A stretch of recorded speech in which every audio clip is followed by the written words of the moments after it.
am going to not only be the governor of Arizona for 4 years, I'm going to do 2 terms. I'm going to be your worst freaking nightmare. Nightmare. Nightmare. Nightmare.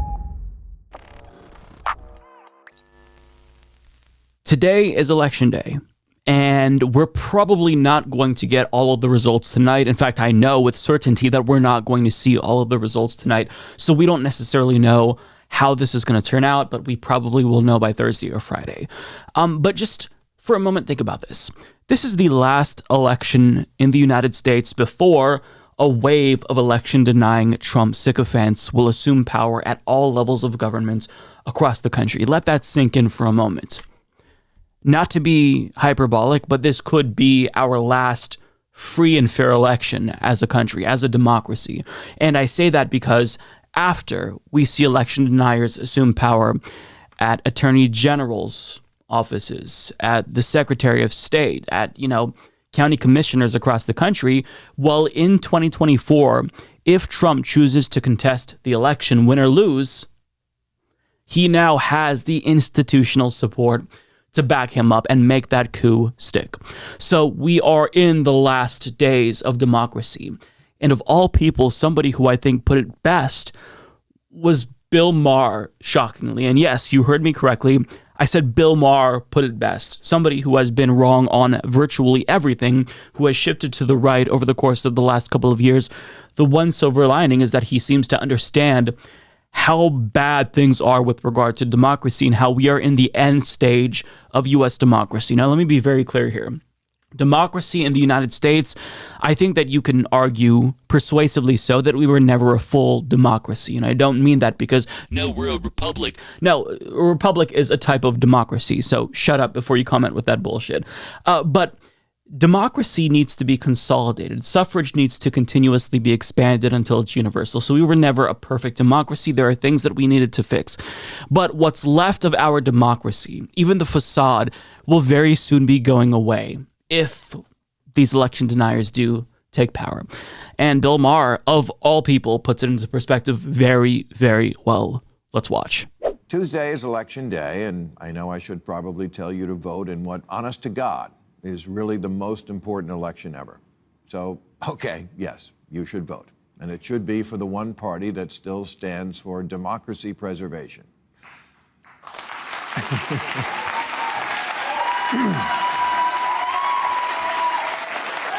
But it's also a waste of breath because anyone who believes that is already voting, and anyone who needs to learn that isn't watching, and no one in America can be persuaded of anything anymore anyway.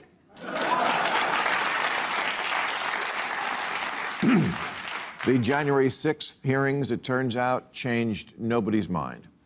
Democrat Jamie Raskin said the hearings would tell a story that will really blow the roof off the House. No, that was Hurricane Ian. The hearings, roof not blown. The committee did a masterful job laying out the case, but we live in partisan America now, so it's a little like doing stand-up when half the crowd only speaks Mandarin. No matter how good the material is, it's not going to go over. After all the hearings, the percentage of Americans who thought Trump did nothing wrong went up 3 points. That's America now. It's like trying to win an argument in a marriage. Even when you're right, it still gets you nothing.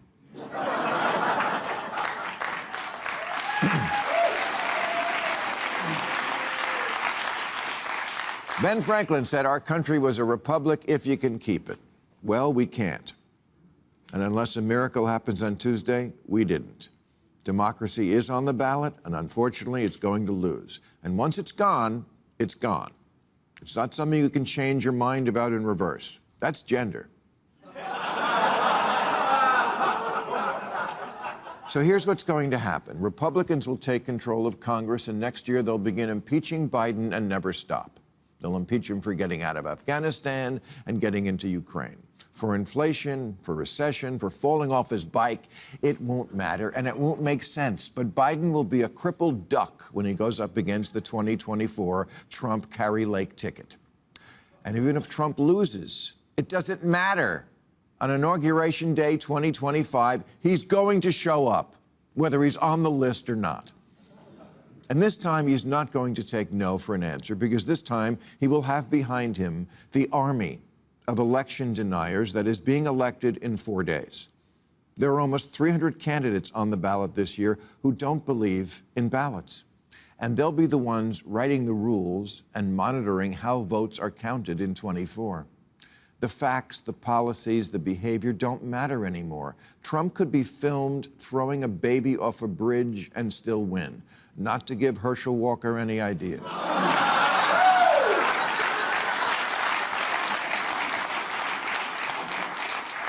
This really is the crossing the Rubicon moment, when the election deniers are elected, which is often how countries slide into authoritarianism, not with tanks in the streets, but by electing the people who then have no intention of ever giving it back. The Republican up for Wisconsin governor just said if he's elected, quote, "Republicans will never lose another election." This is how it happens. Hitler was elected. So was Mussolini, Putin, Erdogan, Viktor Orban. This is the "it can't happen to us" moment that's happening to us right now. We just don't feel it yet. We're the Titanic right after the iceberg hit. This is the crossing the Rubicon moment. We're the Titanic after hitting the iceberg. I think that, as bleak as that sounds, that is the perfect description. After this election, we can't go back. He can't put the cat back in the bag once it's been taken out, right? In the event, there was enough buy-in with our democracy.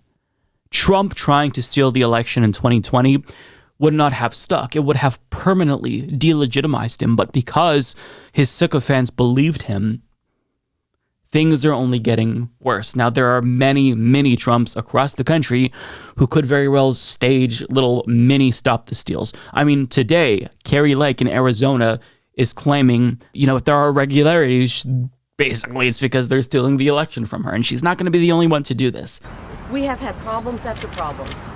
And there's a reason we decided to change locations. We were going to go to a pretty Republican area. But I woke up this morning and within minutes of the polls opening up, I started getting people calling, voters in tears, calling my personal number, saying, "What's going on? The tabulators aren't working." Now, I'm not necessarily as doomer as Bill Maher, because there are some things between now and 2024 that could go in democracy's favor. For example, in the event somebody like Ron DeSantis challenges Donald Trump and he's successful, that could prove beneficial. Not to say that Ron DeSantis is not a political threat to the extent that Donald Trump is, but if Ron DeSantis successfully challenges Trump and beats him, we know what's going to happen. Trump is going to cry fraud, because the only way he can lose is if it's rigged. But if you have a majority of the GOP base vote for someone and then claim that their votes didn't matter by Donald Trump, that could turn them off to him, which is good for democracy. The problem is that at this point in time, I just don't think that Trump has a chance, or that DeSantis has a chance. I think Trump has it in the bag. I think Trump absolutely not only could win, but even if he's indicted, that could further galvanize his base as he claims that he's being the target of a political witch hunt. And I just don't think that there's anyone who's close to defeating Donald Trump in that GOP primary. So it looks like it's going to be a rematch of Trump and Biden in 2024. And even if Trump loses, we're going to see more conspiracy theories. If Trump wins,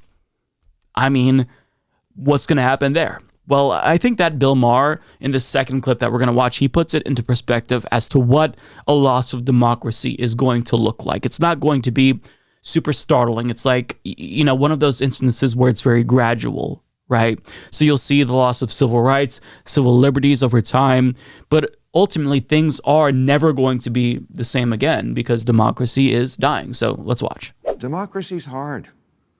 Athens didn't have to deal with Fox News or the smartphone that made everybody stupid, and they only lasted 200 years. So our 246 doesn't look that bad. But before we do go, I'd like to say a little farewell to some of the things that really did make America great that now we're going to lose forever. Like the peaceful transfer of power, the jewel in our crown, that thing that so many other nations couldn't pull off that we always did. Oh, well, the Bill of Rights. When there is no accountability at the ballot box, there are no actual rights. Look, Generalissimo Trump is not going to bring back child labor or end Social Security or resegregate the water fountains. He doesn't hate Jews. Ivanka's a Jew and he loves her. Now that she's 40, only as a friend, but still.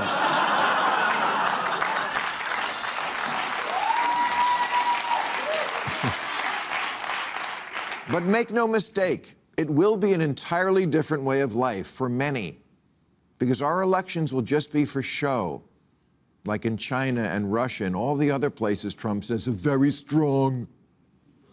Free speech? Well, he's a man who's always taken criticism well. But I wouldn't count on that one lasting. I wouldn't count on freedom of religion lasting. QAnon and the other shock troops of the Trump takeover of the Republican Party are all quasi-religious entities who want a Christian government. Oh, and the FBI might be replaced by an army of Proud Boys under the leadership of Michael Flynn. Even something like pot, will it stay legal? It probably depends on whether Snoop Dogg calls Trump brilliant one day. I mean,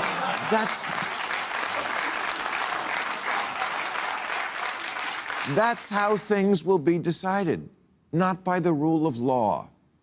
Ah, the rule of law. That one was a real jewel, yeah.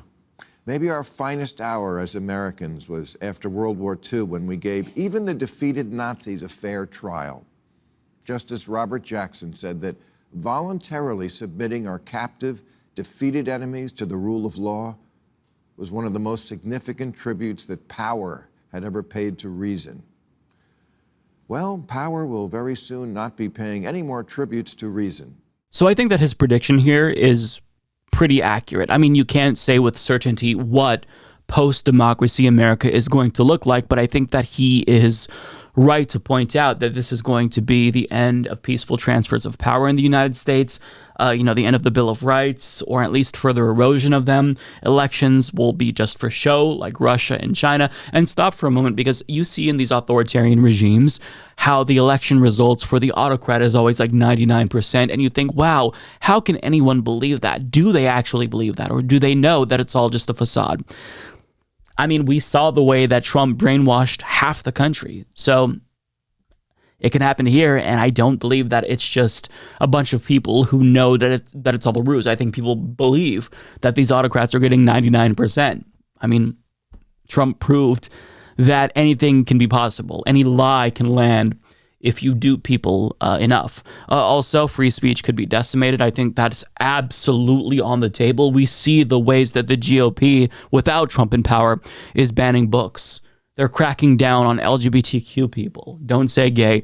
So it's going to get very, very bad. And all of the free speech warriors who are now on the right claiming that they support free speech and the left is against it, they're going to be silent as people like Donald Trump explicitly go after free speech, as more governors go after free speech.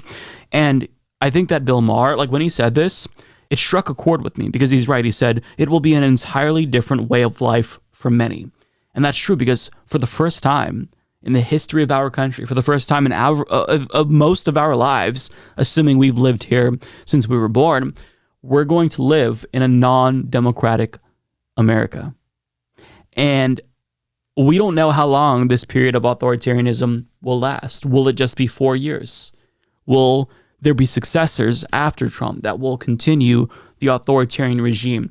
Will this period of authoritarianism end in our lifetimes? Will Trump be a dictator in the United States until he dies? We genuinely have no idea where this is going to go. But I think that I'm a little bit more doomer than Bill Maher in the sense that I don't think that it's just going to result in a loss of civil liberties and civil rights. I think that there are going to be people in particular that need to flee the country. I think that trans people in particular are going to be public enemy number one. I think that Muslims and immigrants from Mexico especially are going to be the targets of human rights abuses in an authoritarian version of the United States of America. And I think that this is something that people need to prepare themselves for mentally, right? This doesn't mean that you should prepare to flee the country, but it does mean that you should have a passport. It does mean that if things get worse, you have some sort of an exit plan. And I get that that's kind of difficult to say when people in this country have no resources. So moving, especially to a different country, is really difficult. But you need to be thinking about these things right now because it could get very, very ugly, especially for targeted marginalized groups in this country. Trans people, Muslims, Mexican immigrants. It could get really bad. So this could be the last election where our votes actually matter, because by 2024, Trump loyalists will have already been installed. And regardless if we elect him or not, he could become the president again. He could lose this next election, and the fake elector scheme could actually be pulled off this time. Canceling enough ballots, mail-in ballots in particular, could actually work. So he could win even if he loses. So this is the end stage of democracy in the United States. And I hate that people aren't taking this seriously. I hate that people aren't realizing what's in front of them. And that's why that Bill Maher clip really resonated with me, as much as I can't stand Bill Maher, because he put it in a way that most people just don't get. This really is it. This isn't hyperbole. We're seeing the end of democracy in the United States. And if we actually enter this period of authoritarianism in the United States, the people who are crying election fraud will view it as the golden age of democracy because their dictator is in power. So get ready for a really Orwellian future in the United States where democracy is not long for this world. And this vote that you cast today, maybe you already casted it, really cherish it, because voting isn't the end-all be-all in U.S. politics, but this might be the actual last time where we vote. And it matters. It changes the outcome of the election. So thinking about that is a little bit crazy, but that's unfortunately where we're at.